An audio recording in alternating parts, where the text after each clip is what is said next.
Hi, my name is Chef Fernando Mojica. I am with Columbus State Hospitality Programs. Thank you for joining us today for another video. We are here in our production kitchen at Mitchell Hall. So today we're going to show you a really quick dish.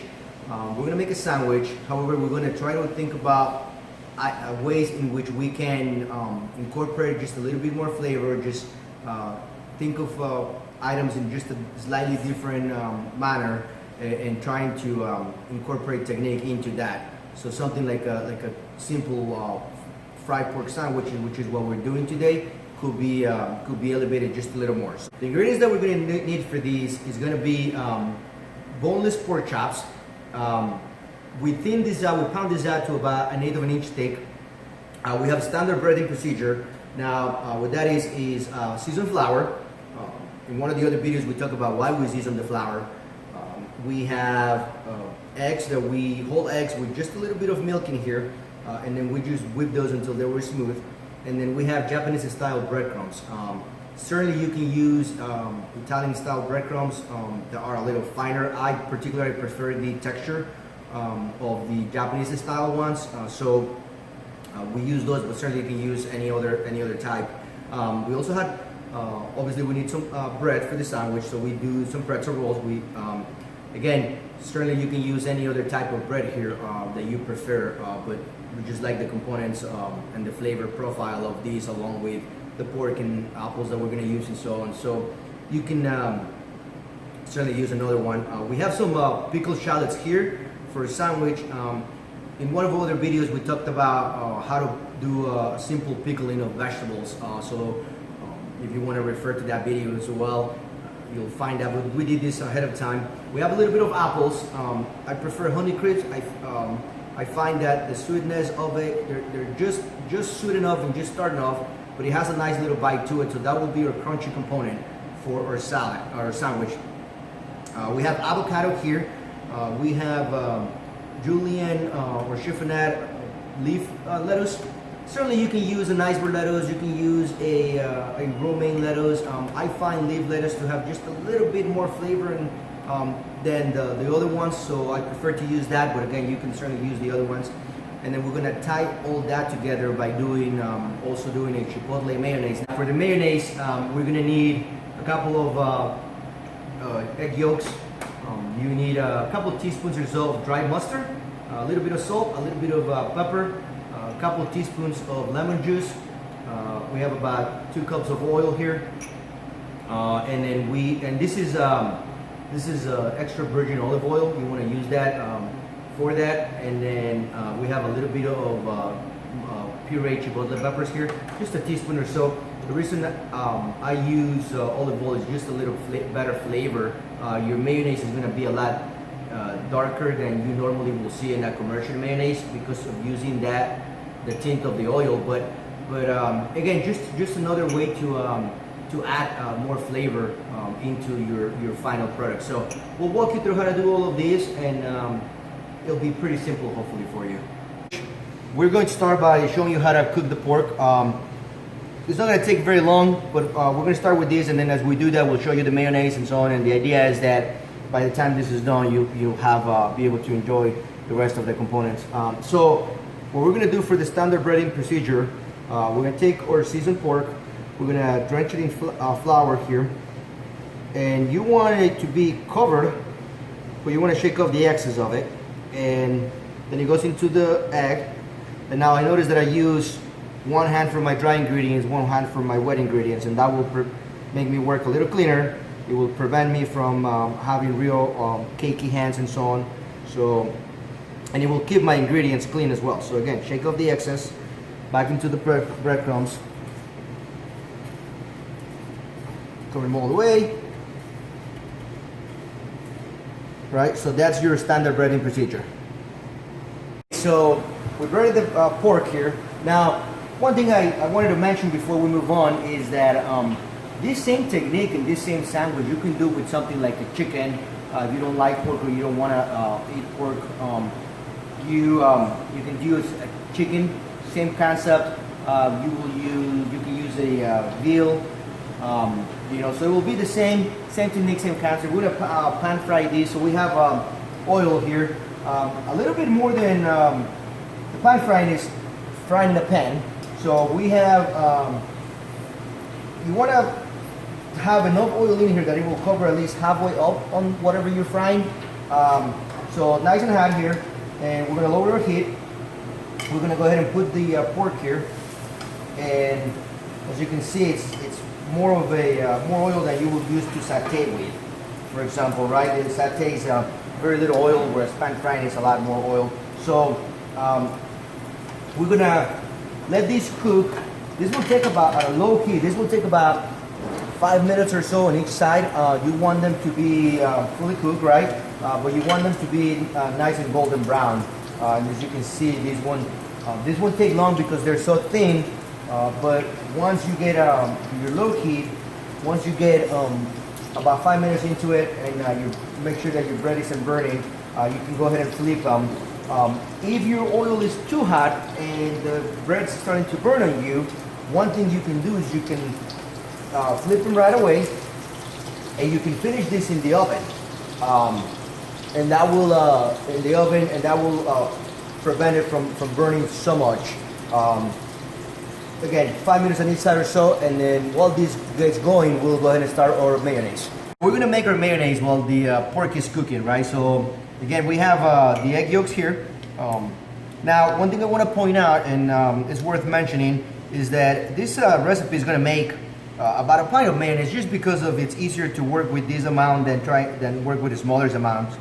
However, these will last you about 3 to 5 days on your refrigerator, maybe even 7 days if it's properly stored on the refrigerator. So you know you'll have more. Definitely another thing that you can do, which we'll do before we get to the chipotle peppers here, is we're gonna take a little bit of this plain mayonnaise, and we're gonna use that to toast the buns. So normally you will use butter to toast your buns. We're gonna use some of this mayonnaise, and again, let those flavors be just a little bit richer, a little bit better when you toast the bread. I like doing that when I do any of my sandwiches here at school or at the restaurant and so on. So we're gonna add our eggs and our seasonings. We're gonna whisk this until it's a little frothy.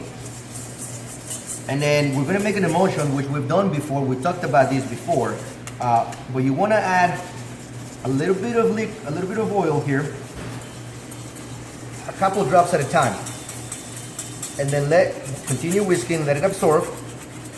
You don't want to add these too much because the emulsion is not going to form; it will break on you. You want to add just a little bit, and don't add more again until your mayonnaise or your oil starts to be absorbed by the eggs.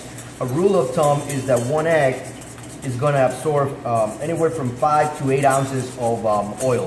So we'll keep doing this. If it starts to get too thick on you, one thing you can do is start adding a little bit of the lemon juice to thin it out a little bit and make these be a little easier to deal with. But you don't want to add, again, you don't want to add too much. And then you'll keep going and you'll keep adding this. The mayonnaise is going to be a lot thicker than what you will find at the store, right? This is going to be way thicker, but that's okay. And as you can see, it's more yellow than it is white that you will find at the store, and that's because of the olive oil that we're using and the egg yolks and so on. So I will keep this going, and we'll add the chipotle here in a little bit. All right, so to core the apple, you can obviously certainly take an apple corer and core it. I like to use my knife for these, so I'll cut around the core a little bit at a time, one side at a time. Once I have these, I go ahead and make myself. I cut the edge here, and I'll go ahead and make planks. Julienne will be about 1/4 of an inch by 1/4 of an inch. So go ahead and do that. Turn them around and make little matchsticks out of that. So again, just that way you don't have to have any seeds in here. You learn the technique of making these cuts and so on. So we're gonna put these right into the bread for the sandwiches. And then we're gonna cut your avocado. We're gonna show you an avocado. A lot of people are not familiar with what's the easiest or safest way to do the avocado. So what I like to do when I cut these is I put the avocado on my cutting board, right? take my knife, I hold on to the avocado and put my knife underneath my hand. This will help me balance it, and then just turn it around, right? And then turn it over, and that will separate it, right? From here, what I like to do is, I like to cut this into halves again. Now from here, what I like to do is, once they're cut in quarters, I actually like to carefully just peel the skin away, and that will make it nice and smooth. You can use a spoon here to spoon it out. Neither one is right or wrong. This is just what I prefer. Now, to cut the pit out, I actually like to flip the avocado here and very carefully insert the knife and cut it into almost like a quarter, because you want to go all the way through. But then you pull this apart, and now you have an easier way to remove the pit, rather than using or sticking your knife in it. So just an easier, safer way to do that. So we're gonna put this here for a second. We're gonna slice these into just thin slices, and then these will go right on the sandwich that we're building.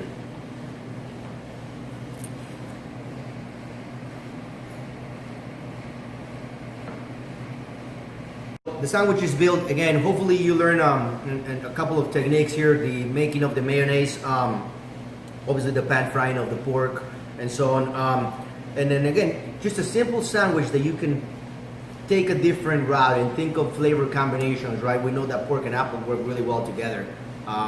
We know that the avocado and the apples go well together. So start thinking that way. That's the goal of this video, or one of the goals of this video was to start to get you to think food in just a slightly different way. Before we finish plating here, we're just gonna cut this in half. I just like to do that with all my sandwiches when we in class and at the restaurant, just because it's easier to eat. One thing I want to point out obviously you'll serve this with your favorite side, but in an effort to make utilization of some of the product, things that you can do with the mayonnaise, if you don't want to add the chipotle all the way to the entire batch, certainly you can take some of it out of the main batch, leave your mayonnaise unseasoned, and then take a little bit of it, make your chipotle for this sandwich, and then the rest you can use for a potato salad or a macaroni salad, or you can use it for dipping fries into it. So you can use the leftover ones for other items as well. So thank you for joining us today. We hope you enjoyed this video, and we'll see you again on the next one. Hi, my name is Rayleigh Harper with the School of Hospitality Management and Culinary Arts at Columbus State Community College. We hope you're enjoying our new YouTube channel and would love for you to subscribe to see more videos and chef demonstrations. Also, please visit us on Facebook, Instagram, and Twitter. Lastly, you can visit cscc.edu, the Hospitality Department page, if you would like to learn more information about our programs and our school.